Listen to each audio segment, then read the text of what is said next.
I've been playing video games the past decade, but I absolutely hate the idea of referring to myself as a gamer. I now mainly play things on PC, but I have a history of playing things on the Switch and PS4 for years and years. Anything from RPGs to FPSs. I definitely have experience playing games. I just think the term gamer is kind of silly, and I would never refer to myself as that if I was talking to someone else. I guess it's just a personal thing, though. Despite this, the term could technically apply to me, and it's kind of crazy that people gatekeep that term. I look at it the same as I look at the term artist, for example. No matter the skill level, if you draw, paint, whatever, you can consider yourself an artist. The same goes for gaming. If you play video games of any kind, then congrats, you're a gamer. But as humans have their egos and ways to push people out of things, there has historically been issues with gatekeeping in the gaming community. The fascinating thing about this gatekeeping is that it isn't always for the same reason.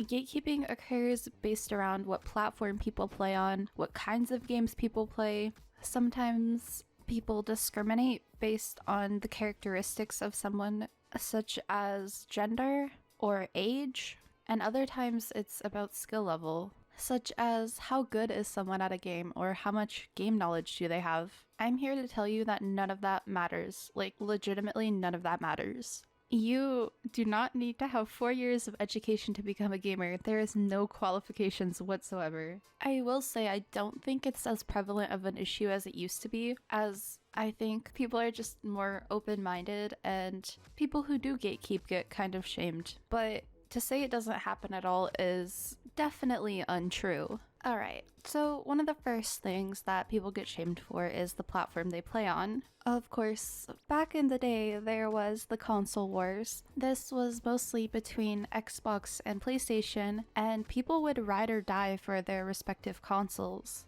South Park even made a series of episodes about this very thing, parodying Game of Thrones. To this day, there is still somewhat of a divide between PlayStation and Xbox players, but at the end of the day, they both fall under the category of console gamers, which gets scrutinized by another group. Which brings me to PC elitism. PC gaming is arguably my favorite, but I would never bash somebody who doesn't have access to a PC or doesn't want to play on PC. PC elitism is one of the more popular forms of gatekeeping in the overall gaming community because it's something that requires dedication. You absolutely have to invest at least a good chunk of money, and if you're building a PC of your own, then time and dedication. But PCs also offer better hardware and more customizable hardware for gaming, and offers keyboard and mouse, which is what some argue a better aiming technique than with a controller. PC gaming also offers better performance and graphics than any console. So,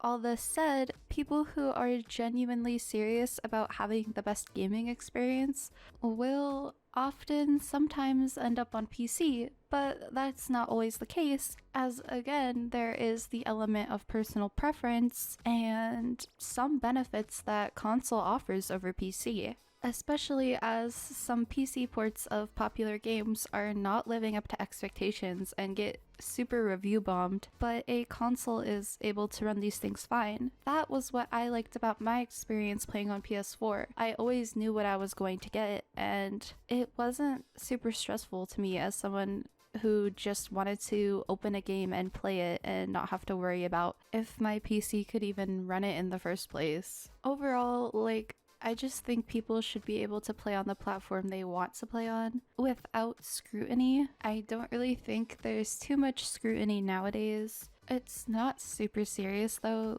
people can tease each other for what platform they play on. I just think if you're going to say something along the lines of, oh, console gamers aren't real gamers, or, oh, duh, I almost forgot mobile gamers. Personally, you could not pay me to install mobile games on my phone. I just don't care, and I don't have the interest. But if someone is into mobile gaming, then by all means, Same thing that I said at the beginning, go ahead and consider yourself a gamer. But ironically, that's like one of the biggest things that grinds the gears of gatekeepers is mobile gaming. Mobile gaming doesn't even have the same library of games that console and PC shares. It's kind of its own realm of things, so I don't even know why that makes people mad. It probably has to do with the fact that everybody has a phone, and you might not be as serious as someone who goes to the store and purchases a console or buys the parts online and builds their PC. But again, in a hobby that could be shared by millions, who the fuck cares? Alright. So, continuing with the theme of who the fuck cares, we come to the topic of gatekeeping games themselves. Okay, so first of all, there's the classic, if you play Pokemon, if you play Stardew Valley, you're not a real gamer. Some people have the misconception that you have to play only a specific type of game to be a real gamer. Again, kind of bullshit. There's so many different genres of games. It'd be the same as if I walked up to you and said, oh, you don't read fantasy novels? Well, you're not a real book enthusiast. Like, go fuck yourself. No, you do not need to just go play Call of Duty or Apex Legends or CSGO or any type of shooter to be a gamer. And anyone who thinks that video games are only one thing, I question their IQ. But we cannot... We cannot cover gatekeeping without talking about the obvious, and gatekeeping certain games kind of falls in line with this, but sexism, it is maybe one of the more rampant examples of gatekeeping out there. It happens in all types of communities, some more than others. It's prevalent in a lot of PvP games, mostly that utilize comms, where somebody would be using a microphone or text chat. There is undeniably some deep-rooted misogyny and homophobia in certain gaming spaces, and that sucks for people on the other side of it. But fortunately, as gaming becomes a more widespread hobby, that means that people who would otherwise be outcasted now have groups and spaces they can belong to, which, you know, a decade, 2 decades ago wasn't really the case. Sincerely, anybody can play video games from their bedroom. That's how it's always been. But the difference is now, if an individual craves a sense of community when it comes to gaming, they can likely find it now. I've personally been harassed for having a feminine username, for speaking and having a feminine voice. The most common fact of the internet is probably that if someone wants to be anonymous and treat other people like shit, they can. It doesn't mean there won't be repercussions, but it happens. And some people were just not raised right. They have fucking misogyny in their brains. They come onto online games and they'll fucking hate you for being a woman. It's not fair, really. It really fucking isn't. All I can say is I've definitely experienced it less. Myself, just because I do the proper precautions to filter that garbage out, and I don't engage in voice chats. At the end of the day, it's a lot of kids and fucking randos and some guy coughing and some guy eating a bag of Cheetos. So yeah, I'm usually not missing much, but also I've grown up. I'm not really like the scared little kid I used to be, and I feel more in a position that if I was questioned or harassed or anything negative was coming my way, I could handle it a lot better than I would have before.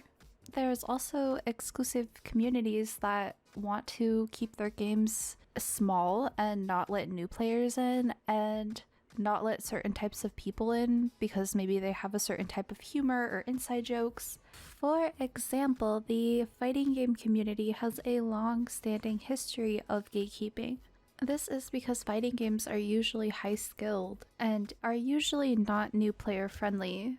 People are judged highly on their technical skill and game knowledge, and casuals are kind of frowned upon. Other games, like even one of my favorites, which shouldn't be because holy shit, Blizzard does not know how to keep their game together, but Overwatch. It's been around since 2016 and has gained a loyal fan base. When they released Overwatch 2, it was released as a free-to-play game, meaning that as long as you had the hardware to run it, you could now enjoy Overwatch as Overwatch 2 with no cost attached. But very quickly to some, there has been a divide between veteran players and new players. People get shamed for trying out new characters or just being new at the game and not knowing the maps.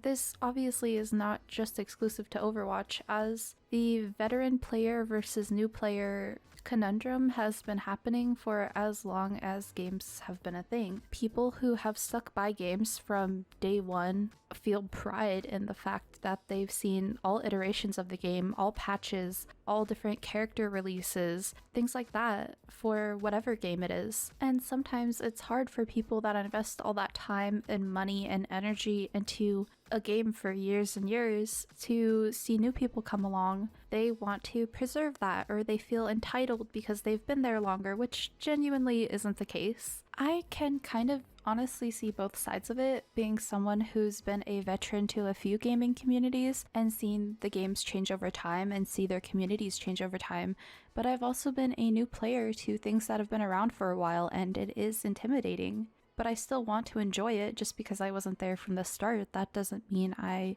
shouldn't be allowed to enjoy it. I think as long as new players come from a place of respect and veteran players respect that there are new players, it really should not be an issue. So to conclude, I just think gatekeeping is kind of asinine, and I'm glad it's not as prevalent in a lot of respects, but it's still out there. And, you know, it comes in many forms, as we discussed. I will say, I think gaming is for everybody, and it is so broad, and there are so many different types of games out there. And I just hope that, you know, if gaming is something that's up your alley, you know, that you found a game or community that you really like and stick with, and really just know that nobody can tell you that liking whatever kind of game you like, at whatever skill level you're at, no matter who you are and what you do, you are valid, gamer. And yeah, moral of the story is that gatekeeping is dumb and the gate's wide fucking open, so come on in.